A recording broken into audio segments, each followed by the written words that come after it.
தற்போது ஏற்பட்ட அந்த சிக்கல் நீங்கள் நீங்களே பார்த்தீங்க. ஏற்கனவே சிண்டியாவோட பேட்டி, இப்போ அடுத்தால பியூஷ் கோயல், தேவேந்திர ஃபட்னாவிஸ் ஆலோசனை, இப்போ அவங்க 149 127 வந்து பாஜக வந்து முன்னிலை வகிக்கிறாங்க.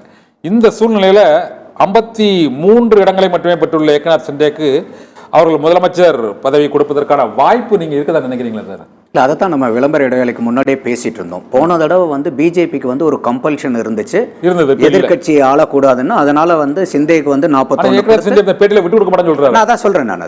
ஸோ அப்போ வந்து அவர் தான் இதுன்னாரு. அதே மாதிரி இப்போ இந்த தடவை வந்து எலெக்ஷனுக்கு முன்னாடி வந்து ஒரு ரிப்போர்ட் கார்டு பப்ளிஷ் பண்ணும்போதும் இங்கே இருக்காரு நம்மளுடைய சிஎம் அப்படின்னு சொல்லிட்டு ஏக்நாத் சிந்தேவை தான் காமிக்கிறார். ஏன்னா மக்கள் கிட்ட ஃபட்னாவிஸ் காமிக்கிறார். அந்த மீட்டிங்ல வந்து அஜித் பவாரும் இருக்காரு, சிந்தே, ஃபட்னாவிஸ் 3 பேரும் வந்து இந்த கடந்த ஆட்சியினுடைய 2.5 ஆண்டு கால ஆட்சியினுடைய ரிப்போர்ட் கார்டு கொடுக்குறாங்க. அந்த ரிப்போர்ட் கார்டு பண்ணும்போது சொல்றாரு, ஏன்னா மக்கள் கிட்ட வந்து இதுதான் குழப்பம். தேர்தலுக்கு முன்னாடியும் வந்து எதிர்கட்சிகள் கிளப்பிட்டு இருந்தாங்க, யாரு வர போறாங்க உங்களுக்கு. இப்ப இது காங்கிரஸ் ஜெயிச்சிருந்தாலும் இதே குழப்பம் தான் வரும். அந்த குழப்பத்துக்கு ஒரு முற்றுப்புள்ளி வைக்கிற மாதிரி தான் ஃபட்னாவிஸ் பேசியிருந்தாரு.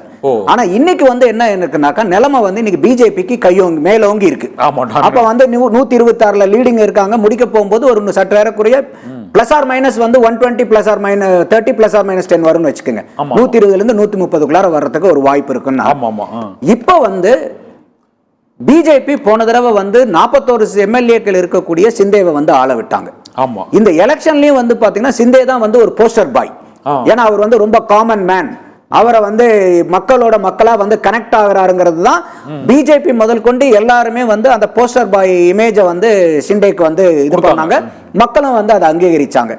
இப்ப வந்து சிண்டே அவர்களுக்கு, ஏன்னா பொலிட்டிக்கல் சீனை பொறுத்த வரைக்கும் எப்பயுமே என்னன்னு கேட்டீங்கன்னா, நீங்க எந்த இடத்துல எந்த பார்கெனிங்ல எந்த பக்கம் இருக்கிறீங்கிறதா முக்கியம்.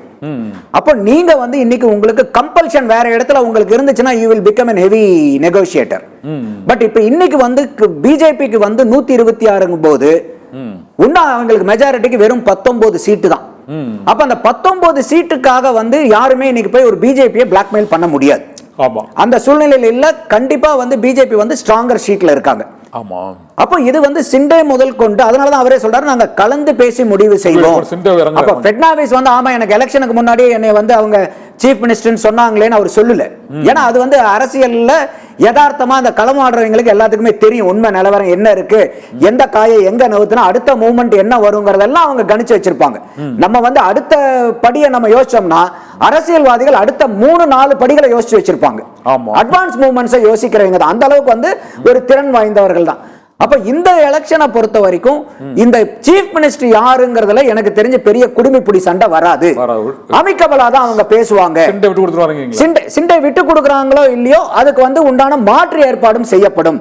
ஒரு பவர்ஃபுல்லான ஒரு டெபுட்டி சீஃப் மினிஸ்டர், ஏன்னா அவங்க 101 சீட்டு 105 எம்எல்ஏ சீட்டு வச்சிருந்த ஃபட்னாவிஸ் உங்களுக்கு வந்து துணை முதல்வராக உட்கார்ந்துட்டு இருந்தார். 41 எம்எல்ஏ வச்சிருக்கக்கூடிய சிண்டே முதல்வராக இருந்தார். அப்ப அதையும் நம்ம பார்த்தோம்.